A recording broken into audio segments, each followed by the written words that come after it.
আসসালামু আলাইকুম বন্ধুরা। তো আশা করি আল্লাহর অশেষ রহমতে আপনারা সবাই ভালো এবং সুস্থ আছেন। তো আজকে আর কোনো গেম প্লে বা ইভেন্ট এসব কোনো কমপ্লিট করব না। তো আজকে আপনাদের মাঝে একটা গল্প শেয়ার করব। তা গল্পটার নাম আমি নিজেই দিছি কইতে পারেন যে এটা আমার একটা বন্ধুর লাইফের গল্প। তাও আমি তার থেকে পারমিশন নিয়েই গল্পটা শেয়ার করতেছি। তো গল্পের নাম যেটা বললাম আমি দিয়েছি এটা আবার কেমন ভালোবাসা। মানে শুনতে একটু অদ্ভুত লাগলেও তো আমার কাছে যেটা ভালো মনে হয়েছে আমি এই নামটাই দিছি। তো বেশি বকবক না করে ভিডিওটি শুরু করা যাক। আসল ঘটনাটা শুরু হয় যে আমার বন্ধু একটা মেয়েকে অনেক ভালোবাসতো, মানে অনেক ভালোবাসতো বা রিয়েল লাভের মতো বলা যায়। তো মেয়েটাও ওই দিক দিয়ে যে না আমার বন্ধুকে আসলেই মানে বলতে গেলে যে না আসলে ভালোবাসতো, লয়াল লেভেলেরই ভালোবাসতো, মানে তারা দুইজন একে অপরকে অনেক ভালোবাসতো।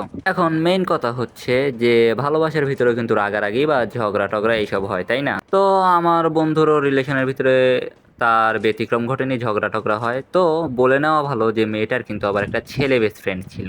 মানে একটা বয়ফ্রেন্ড বাদেও বা আমার বন্ধু বাদেও একটা ছেলে বেস্ট ফ্রেন্ডের সাথে কথা বলতো। এখন আপনারা ভাবতে পারেন যে মেয়েটা আমার বন্ধুরে ঠকাইতেছে, আসলে না, আমার বন্ধু আবার এদিক দিয়ে আর এক কোনটা আছে, ওরও আবার দুই তিনটা মেয়ে ফ্রেন্ড আছে, বুঝছেন? তো এখন আমরা এখান থেকে কি পাই যে দুইজনের মধ্যে কি আছে, আরে ঝামেলা আছে, না বুঝলে তো হবে না এখানে। কিন্তু আমার বন্ধু আবার চাইতো না যে মেয়েটা ওই ছেলেটার সাথে কথা বলুক, মানে তার ছেলে বেস্ট ফ্রেন্ডের সাথে কথা বলুক। তো আমার বন্ধু ওই মেয়েটারে বলে যে না তুমি ওই ছেলেটার সাথে কথা বলা বাদ দিয়ে দাও। তো মেয়েটাও মনে হয় জানতো যে আমার বন্ধু দুই তিনটা মেয়ের সাথে কথা বলে। তো মেয়েটাও বলে যে না তুমি যে দুইটা মেয়ের সাথে কথা বলো ওই দুইটা মেয়ের সাথে কথা বলে বাদ দিয়ে দাও। তো আমার বন্ধু এই দিক দিয়ে যে না ওই দুইটা মেয়েরে ব্লক করে দেয় ওই মেয়েটার কথা শুই না।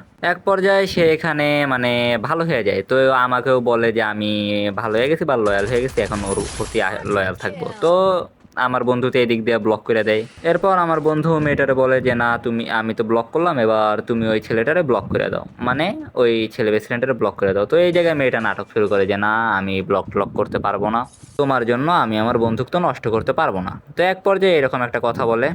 তো এই জায়গায় একটু আগে আমরা বললাম যে আমার বন্ধুর ভিতরে ঝামেলা আছে, আসলে এই দুইজনের ভিতরে ঝামেলা আছে, কিন্তু আমার মনে হয় মেয়েটার ভিতরে বেশি ঝামেলা আছে। তো এটা নিয়ে তাদের ভিতরে অনেক ঝামেলা হয়, আর অবশেষে মেয়েটাও রাজি হয় যে ব্লক করে দিতে। তো এক পর্যায়ে মেয়েটাও ব্লক করে দেয় ওই ছেলেটাকে। এখন আপনারা বলতে পারেন যে ভাই এখানে তো সব ঠিকই আছে, এখানে তো কোনো ঝামেলার কিছু দেখলাম না। আরে দাঁড়ান মশাই, এত তাড়াহুড়ো করলে হবে নাকি? তো সামনে আগে শোনেন তারপর কি হয় দেখেন। কিন্তু ছেলেটা আবার মেয়েটার হোয়াটসঅ্যাপে মেসেজ করে, তার মেয়েটার বেস্ট ফ্রেন্ড মেয়েটার হোয়াটসঅ্যাপে মেসেজ করে। কিন্তু এই কথাটা মানে মেয়েটা আমার বন্ধুকে জানায় না যে ওই ছেলেটা মেসেজ করছে। তো কথায় কথায় আমার বন্ধু একবার জিজ্ঞেস করে ওই ছেলেটা কি তোমায় মেসেজ দিছিল, নাম না বলাই ভালো, আমি নাম বলতে চাচ্ছি না। তো ওই ছেলেটা কি তোমায় মেসেজ দিছিল? মেয়েটা বলে হ্যাঁ মেসেজ দিছিল, কিন্তু আমি রিপ্লাই দেইনি। তো তুমি আমায় বলো নাই কেন? তো মেয়েটা একটু চালাকি করে বলে যে আমি তোমায় বলতেই ধরছিলাম কিন্তু আমি ভুলে গেছিলাম। তো আমার বন্ধুও বলে আচ্ছা ঠিক আছে, তো তুমি তোমার ওই ফ্রেন্ডের নাম্বারটা আমায় দাও, যে কেন তোমার সাথে এরকম করে আমি এটা জানি, ওর থেকে একটু শুনি যে কেন তোমার জ্বালায়। তো মেয়েটা এই জায়গায় নাম্বারটা দেয় না, বলে যে আমি নাম্বারটা ডিলিট করে দিছি, এখন আর দিতে পারবো না। এরপর বিষয়টা আমাকে বলে যে আরাফাত আমি এখন কি করব, আমাকে বলো এইটা। তো ভাই আমার বন্ধু আবার ওই মেয়েটার অনেক ভালোবাসতো। তো আমি এখানে সোজাসুজি বলতে পারতেছিলাম না যে ছাইড়া দে। তো আমি একটু ইঙ্গিত দিয়ে বলছিলাম যে ছেড়ে দেওয়াই ভালো, যেহেতু অন্য ছেলেদের সাথে কথা বলছে। তো এটা কষ্ট পাইবা বলে আমি বলি যে মাইনে নে বা বুঝিয়ে দেখ যে কি বলে। তারপর তাদের সম্পর্ক এই জায়গায় কয়েকদিন ভালোই চলতে লাগলো। তারপর আবার ওই ছেলে মাঝখানে আসে, মানে মেয়েটার বেস্ট ফ্রেন্ড। তো আবার ওই মেয়েটা বেস্ট ফ্রেন্ডের সাথে কথা বলা শুরু করে। মানে কুত্তার ল্যাস কখনো সোজা হয় না, যাইকাও কুত্তার ল্যাস কুত্তার মতো দেখা থাকবোই। তাও আপনারা বলতে পারেন যে না নর্মাল কথাও তো বলতে পারে, না আসলে নর্মাল কথাও বলতো না। তো কিরকম কথা বলতো যে কিছু মেসেজ আমি পাইছি তাদের স্ক্রিনশট, তো আমি না দেখাই, তো আমি মুখে বললি। মেয়েটা বলছে যে আজ বাসায় কেউ নাই, ফোন দে। তো ছেলেটাও বলছে আচ্ছা তাহলে ঠিক আছে কল দে। পরের দিন ছেলেটা বলে যে ফোন দে, তখন মেয়েটা বলে যে আজ বাসায় অনেক লোক আছে, তো দাঁড়া আমি একটা ফাঁকা রুমে যাই বা অন্য একটা খালি রুমে যাই। এখন মেয়েটা যে অন্য একটা ফাঁকা রুম খুঁজতেছে, হ্যাঁ এখন তারা কি দোয়া দরুদ পড়ার জন্য খুঁজতেছে? অবশ্যই না। আরে ঠিক না বেঠে?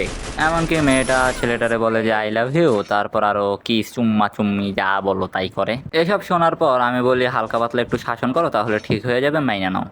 তো তারপর থেকে আবার কয়েকদিন তাদের সম্পর্ক ভালোই চলতে থাকে। কিন্তু এবার হইতেছে যে আসল ঘটনা শুরু। ধরেন অন্যজনের রিলেশনের ভিতরে যদি রাগারাগি হয় তাহলে তারা কি করে?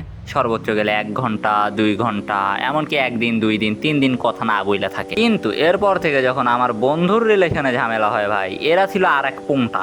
রাগারাগি হইলে মেয়েটা দিত ওই ছেলে বেস্ট ফ্রেন্ডের মেসেজ, আবার আমার বন্ধু পুংটা কি করতো, ও আবার দিত অন্য মেয়েদের মেসেজ। তো এই জায়গায় মেয়ে আবার হচ্ছে যে আলট্রা প্রো ম্যাক্স লেভেলের ফাজিল। তো ও কি করে যে বন্ধুর সাথে কথা বলতে যায়, আর আগের মাথায় নাকি ওই ছেলের সাথে 18+ কথা বা সেক্সুয়াল কথা বা হচ্ছে যে অশ্লীল টাইপের কথা বলে ফেলে। তো এই জায়গায় মেয়েটা নিজের ভুলের কারণে তার ইজ্জতটা অন্য ছেলের দিয়ে দেয়। কিন্তু এই জায়গায় যখন আমি তারে জিজ্ঞেস করি যে আপনি কি এই কাজটা করছেন বা তুমি কি এই কাজটা করছো, ওরে ভাই ও তো একবারে হ্যাঁ আমি করছি, মানে ও নির্দোষ, আমি দোষী। ওর প্রশ্নটা করে আমি নিজে দোষী। তো মজার বিষয় হলো যে এত কিছু হওয়ার পরও যে মেয়েটা বলে যে না, ও নাকি আমার বন্ধুর অনেক ভালোবাসে, সেই কাজটা আগের মাথায় করছে। তো ভাই আপনার গার্লফ্রেন্ডও যদি এরকম আকাম করে তাহলে কি আপনি মাইনে নেবেন যদি অন্য ছেলেটা তার ইজ্জত দিয়ে দেয়? অবশ্যই না।